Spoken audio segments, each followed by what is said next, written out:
So to wrap up, what seems to be one of the longest chapters ever, because we have to deal with so many revolutions and so many different legacies of those revolutions, is the legacies of these Atlantic revolutions are still controversial. To some people, they opened up new worlds of human potential. Like, okay, wait a second. Human beings can design something better. They can rectify, they can correct errors, they can correct issues.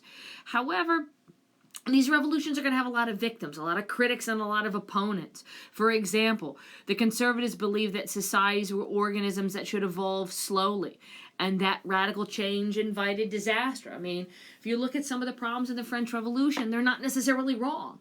You know, you have the revolution, or you have these revolutions at some point going off the rails, and it completely and totally hits the fan.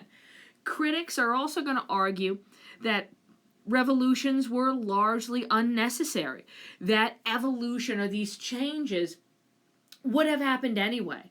Historians are also going to struggle with the pros and cons of revolutionary movements for a couple reasons. You want to put these down here next to B, and this is kind of a beastie note. There's actually two that go here. And the reason why they struggle with the first note here is advantages for one group are potentially disadvantages for another group.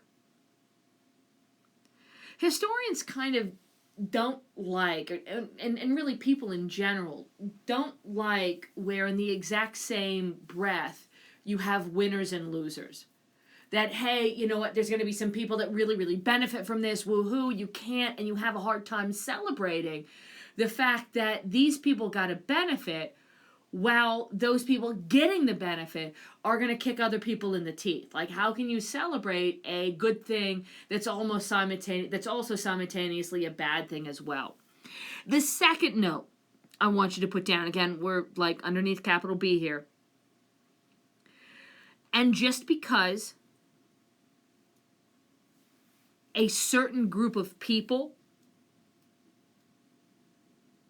begin a revolution doesn't mean that they gain an advantage / benefits from it. Again, if you think about the French Revolution, technically the very beginning of the revolution are the nobles requiring Louis XVI to call the Estates General. However, at the end of the revolution, a lot of the nobles are dead. An even larger number of the nobles have fled France.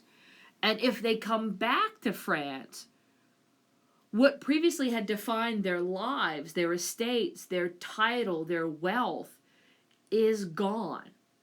And sometimes, again, you know, historians kind of have a little bit of an issue with it. Like, hey, you know what? How can we properly deal with something that for some people is a good thing, but then on the other hand, for a lot of people, it's also a bad thing as well?